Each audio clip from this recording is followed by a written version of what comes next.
أعوذ بالله من الشيطان الرجيم. بسم الله الرحمن الرحيم. الحمد لله رب العالمين الرحمن الرحيم مالك يوم الدين. إياك نعبد وإياك نستعين. اهدنا الصراط المستقيم صراط الذين أنعمت عليهم غير المغضوب عليهم ولا الضالين.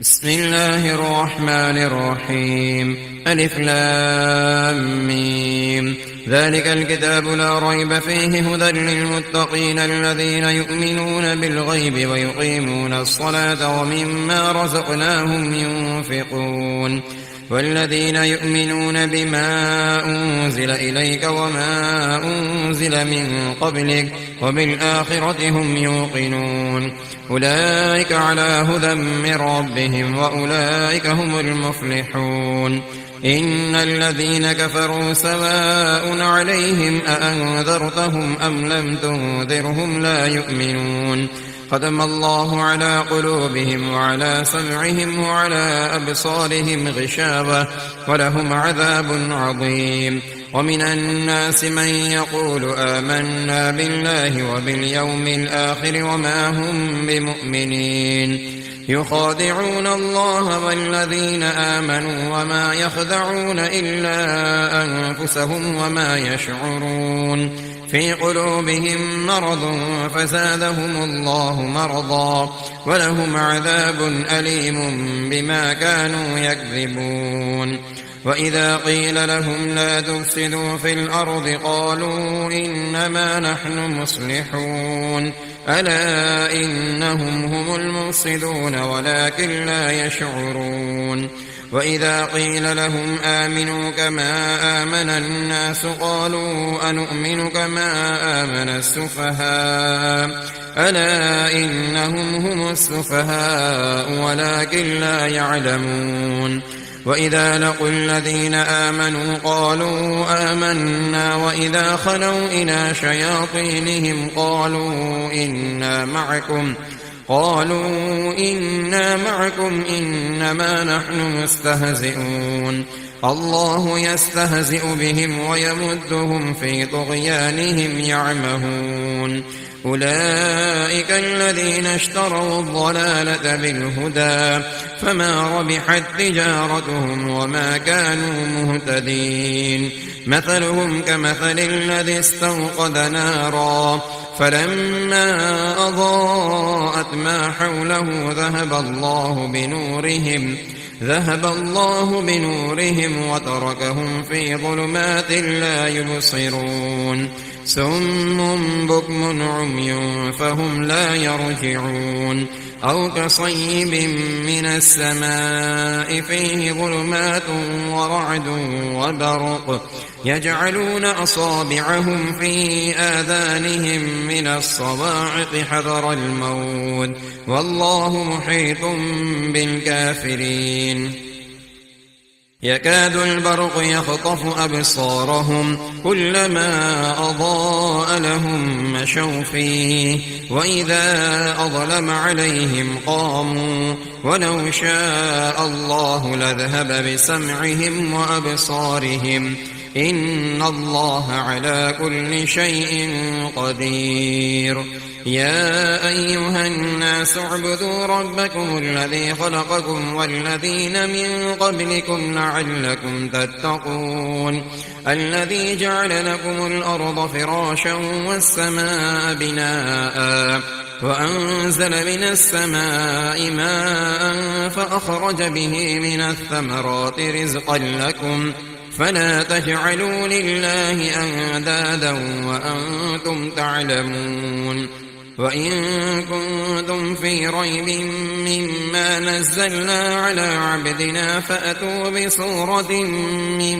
مثله وادعوا شهداءكم من دون الله إن كنتم صادقين فإن لم تفعلوا ولم تفعلوا فاتقوا النار التي وقودها الناس والحجارة أعدت للكافرين وبشر الذين آمنوا وعملوا الصالحات أن لهم جنات تجري من تحتها الأنهار كلما رزقوا منها من ثمرة رزقا قالوا هذا الذي رزقنا من قبل وأتوا به متشابها ولهم فيها أزواج مطهرة وهم فيها خالدون إن الله لا يستحيي أن يضرب مثلا ما بعوضة فما فوقها فأما الذين آمنوا فيعلمون أنه الحق من ربهم وأما الذين كفروا فيقولون ماذا أراد الله بهذا مثلا يضل به كثيرا ويهدي به كثيرا وما يضل به إلا الفاسقين الذين ينقضون عهد الله من بعد ميثاقه ويقطعون ما أمر الله به أن يوصل ويفسدون في الأرض أولئك هم الخاسرون كيف تكفرون بالله وكنتم أمواتا فأحياكم ثم يميتكم ثم يحييكم ثم إليه ترجعون هو الذي خلق لكم ما في الأرض جميعا ثم استوى إلى السماء فسواهن 7 سماوات وهو بكل شيء عليم وإذ قال ربك للملائكة إني جاعل في الأرض خليفة قالوا أتجعل فيها من يفسد فيها ويسفك الدماء ونحن نسبح بحمدك ونقدس لك قال إني أعلم ما لا تعلمون وعلم آدم الأسماء كلها ثم عرضهم على الملائكة فقال أنبئوني بأسماء هؤلاء إن كنتم صادقين قالوا سبحانك لا علم لنا إلا ما علمتنا إنك أنت العليم الحكيم قال يا آدم أنبئهم بأسمائهم فلما أنبأهم بأسمائهم قال ألم أقل لكم إني أعلم غيب السماوات والأرض وأعلم ما تبدون وما كنتم تكتمون وإذ قلنا للملائكة اسجدوا لآدم فسجدوا إلا إبليس أبى واستكبر وكان من الكافرين وقلنا يا آدم اسكن أنت وزوجك الجنة وكلا منها رغدا حيث شئتما ولا تقربا هذه الشجرة فتكونا من الظالمين فأزلهما الشيطان عنها فأخرجهما مما كانا فيه وقلنا اهبطوا بعضكم لبعض عدو ولكم في الأرض مستقر ومتاع إلى حين فتلقى آدم من ربه كلمات فتاب عليه إنه هو التواب الرحيم قل اهبطوا منها جميعا فإما يأتينكم مني هدى فمن تبع هداي فلا خوف عليهم ولا هم يحزنون والذين كفروا وكذبوا بآياتنا أولئك أصحاب النار هم فيها خالدون يا بني إسرائيل اذكروا نعمتي التي أنعمت عليكم وأوفوا بعهدي أوف بعهدكم وإياي فارهبون وآمنوا بما أنزلت مصدقا لما معكم ولا تكونوا أول كافر به ولا تشتروا بآياتي ثمنا قليلا وإياي فاتقون ولا تلبسوا الحق بالباطل وتكتموا الحق وأنتم تعلمون وأقيموا الصلاة وآتوا الزكاة واركعوا مع الراكعين أتأمرون الناس بالبر وتنسون أنفسكم وأنتم تتلون الكتاب أفلا تعقلون واستعينوا بالصبر والصلاة وإنها لكبيرة إلا على الخاشعين الذين يظنون أنهم ملاقو ربهم وأنهم إليه راجعون يا بني إسرائيل اذكروا نعمتي التي أنعمت عليكم وأني فضلتكم على العالمين واتقوا يوما لا تجزي نفس عن نفس شيئا ولا يقبل منها شفاعة ولا يؤخذ منها عدل ولا هم ينصرون وإذ نجيناكم من آل فرعون يسومونكم سوء العذاب يذبحون أبناءكم ويستحيون نساءكم وفي ذلكم بلاء من ربكم عظيم وإذ فرضنا بكم البحر فأنجيناكم وأغرقنا آل فرعون وأنتم تنظرون وإذ واعدنا موسى 40 ليلة ثم اتخذتم العجل من بعده وأنتم ظالمون ثم عفونا عنكم من بعد ذلك لعلكم تشكرون وإذ آتينا موسى الكتاب والفرقان لعلكم تهتدون وإذ قال موسى لقومه يا قوم إنكم ظلمتم أنفسكم باتخاذكم العجل فتوبوا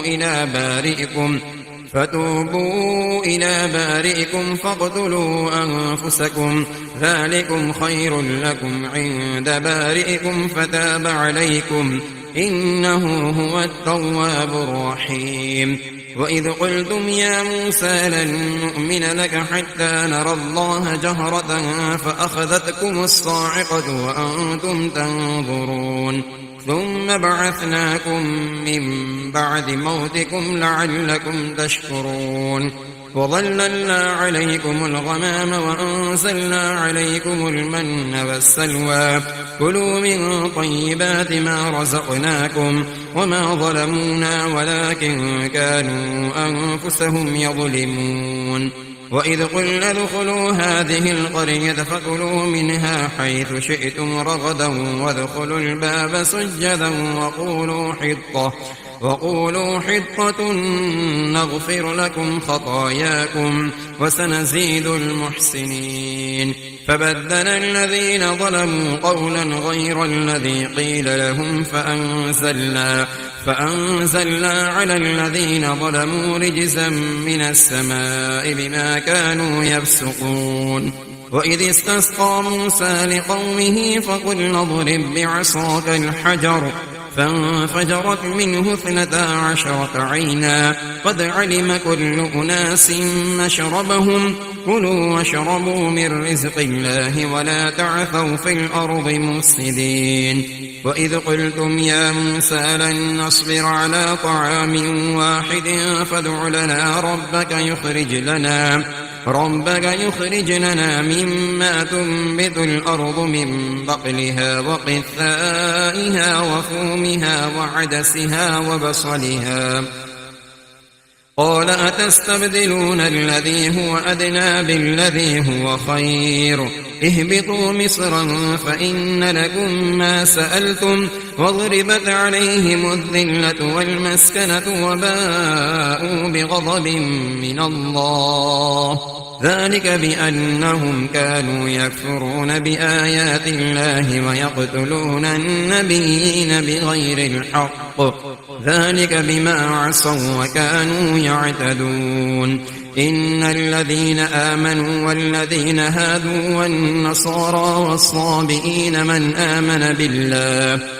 آمن بالله واليوم الآخر وعمل صالحا فلهم أجرهم عند ربهم ولا خوف عليهم ولا هم يحزنون وإذ أخذنا ميثاقكم ورفعنا فوقكم الطور خذوا ما آتيناكم بقوة واذكروا ما فيه لعلكم تتقون ثم توليتم من بعد ذلك فلولا فضل الله عليكم ورحمته لكنتم من الخاسرين ولقد علمتم الذين اعتدوا منكم في السبت فقلنا لهم كونوا قردة خاسئين فجعلناها نكالا لما بين يديها وما خلفها وموعظة للمتقين وإذ قال موسى لقومه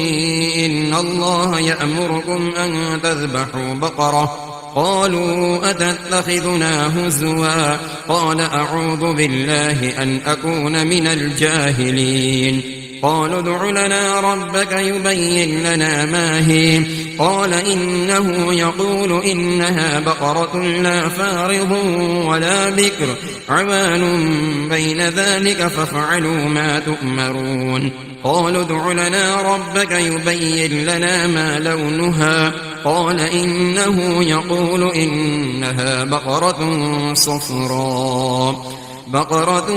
صفراء فاقع لونها تسر الناظرين قالوا ادع لنا ربك يبين لنا ما هي إن البقرة شابه علينا وإنا إن شاء الله لمهتدون قال إنه يقول إنها بقرة لا ذلول تثير الأرض ولا تسقي الحرث مسلمة لا شية فيها قالوا الآن جئت بالحق فذبحوها وما كادوا يفعلون وإذ قتلتم نفسا فادارأتم فيها والله مخرج ما كنتم تكتمون فقلنا اضربوه ببعضها كذلك يحيي الله الموتى ويريكم آياته لعلكم تعقلون ثم قست قلوبكم من بعد ذلك فهي كالحجارة أو أشد قسوة وإن من الحجارة لما يتفجر منه الأنهار وإن منها لما يشقق فيخرج منه الماء وإن منها لما يهبط من خشية الله وما الله بغافل عما تعملون أفتطمعون أن يؤمنوا لكم وقد كان فريق منهم يسمعون كلام الله ثم يحرفونه من بعد ما عقلوه وهم يعلمون وإذا لقوا الذين آمنوا قالوا آمنا وإذا خلا بعضهم إلى بعض قالوا أتحدثونهم بما فتح الله عليكم ليحاجوكم به عند ربكم أفلا تعقلون أولا يعلمون أن الله يعلم ما يسرون وما يعلنون ومنهم أميون لا يعلمون الكتاب إلا أماني وإن هم إلا يظنون فويل للذين يكتبون الكتاب بأيديهم ثم يقولون هذا من عند الله ليشتروا به ثمنا قليلا فويل لهم مما كتبت أيديهم وويل لهم مما يكسبون وقالوا لن تمسنا النار إلا أياما معدودة قل أتخذتم عند الله عهدا فلن يخلف الله عهده أم تقولون على الله ما لا تعلمون بلى من كسب سيئة وأحاطت به خطيئته فأولئك أصحاب النار هم فيها خالدون والذين آمنوا وعملوا الصالحات أولئك أصحاب الجنة هم فيها خالدون وإذ أخذنا ميثاق بني إسرائيل لا تعبدون إلا الله وبالوالدين إحسانا وذي القربى واليتامى والمساكين وقولوا للناس حسنا وأقيموا الصلاة وآتوا الزكاة ثم توليتم إلا قليلا منكم وأنتم معرضون وإذ أخذنا ميثاقكم لا تسفكون دماءكم ولا تخرجون أنفسكم من دياركم ثم أقررتم وأنتم تشهدون ثم أنتم هؤلاء تقتلون أنفسكم وتخرجون فريقا منكم من ديارهم فظاهرون عليهم بالإثم والعدوان وإن يأتوكم أسارى تفادوهم وهو محرم عليكم إخراجهم أفتؤمنون ببعض الكتاب وتكفرون ببعض فما جزاء من يفعل ذلك منكم إلا خزي في الحياة الدنيا ويوم القيامة يردون إلى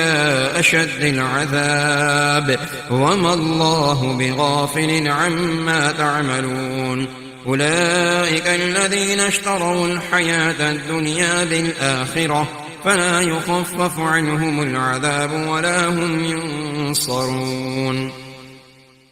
ولقد آتينا موسى الكتاب وقفينا من بعده بالرسل وآتينا عيسى ابن مريم البينات وأيدناه بروح القدس أفكلما جاءكم رسول بما لا تهوى أنفسكم استكبرتم ففريقا كذبتم وفريقا تقتلون وقالوا قلوبنا غلف بل لعنهم الله بكفرهم فقليلا ما يؤمنون ولما جاءهم كتاب من عند الله مصدق لما معهم وكانوا من قبل يستفتحون على الذين كفروا فلما جاءهم ما عرفوا كفروا به فلعنة الله على الكافرين بئس ما اشتروا به أنفسهم أن يكفروا بما أنزل الله بغيا أن ينزل الله من فضله على من يشاء من عباده فباءوا بغضب على غضب وللكافرين عذاب مهين وإذا قيل لهم آمنوا بما أنزل الله قالوا نؤمن بما أنزل علينا ويكفرون بما وراءه فهو الحق مصدقا لما معهم قل فلم تقتلون أنبياء الله من قبل إن كنتم مؤمنين ولقد جاءكم موسى بالبينات ثم اتخذتم العجل من بعده وأنتم ظالمون وإذ أخذنا ميثاقكم ورفعنا فوقكم الطور خذوا ما آتيناكم بقوة واسمعوا قالوا سمعنا وعصينا وأشربوا في قلوبهم العجل بكفرهم قل بئس ما يأمركم به إيمانكم إن كنتم مؤمنين قل إن كانت لكم الدار الآخرة عند الله خالصة من دون الناس فتمنوا الموت إن كنتم صادقين ولن يتمنوه أبدا بما قدمت أيديهم والله عليم بالظالمين ولتجدنهم أحرص الناس على حياة ومن الذين أشركوا يود أحدهم لو يعمر 1000 سنة وما هو بمزحزحه من العذاب أن يعمر والله بصير بما يعملون قل من كان عدوا لجبريل فإنه نزله على قلبك بإذن الله مصدقا لما بين يديه وهدى وبشرى للمؤمنين من كان عدوا لله وملائكته ورسله وجبريل وميكال فإن الله عدو للكافرين ولقد أنزلنا إليك آيات بينات وما يكفر بها إلا الفاسقون أوكلما عاهدوا عهدا نبذه فريق منهم بل أكثرهم لا يؤمنون ولما جاءهم رسول من عند الله مصدق لما معهم نبذ فريق من الذين أوتوا كتاب الله وراء ظهورهم كأنهم لا يعلمون واتبعوا ما تتلو الشياطين على ملك سليمان وما كفر سليمان ولكن الشياطين كفروا يعلمون الناس السحر وما أنزل على الملكين ببابل هاروت وماروت وما يعلمان من أحد حتى يقولا إنما نحن فتنة فلا تكفر فيتعلمون منهما ما يفرقون به بين المرء وزوجه وما هم بضارين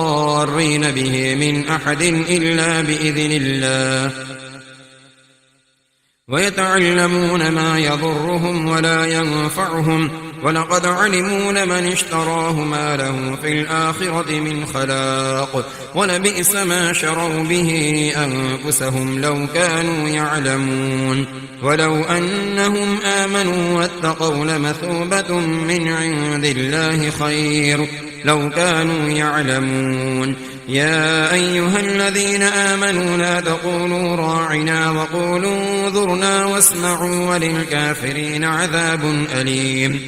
ما يود الذين كفروا من أهل الكتاب ولا المشركين أن ينزل عليكم من خير من ربكم والله يختص برحمته من يشاء والله ذو الفضل العظيم ما ننسخ من آية أو ننسها نأت بخير منها أو مثلها ألم تعلم أن الله على كل شيء قدير ألم تعلم أن الله له ملك السماوات والأرض وما لكم من دون الله من ولي ولا نصير أم تريدون أن تسألوا رسولكم كما سئل موسى من قبل ومن يتبدل الكفر بالإيمان فقد ضل سواء السبيل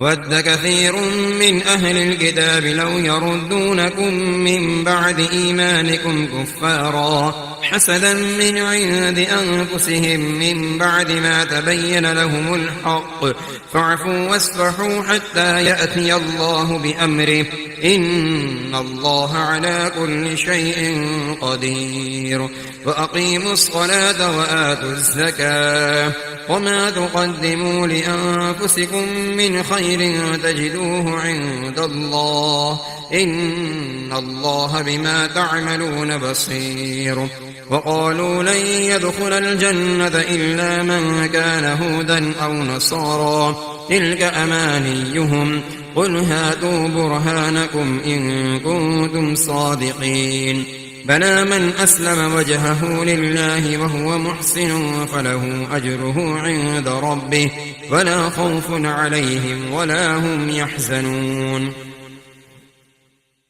وقالت اليهود ليست النصارى على شيء وقالت النصارى ليست اليهود على شيء وهم يتلون الكتاب كذلك قال الذين لا يعلمون مثل قولهم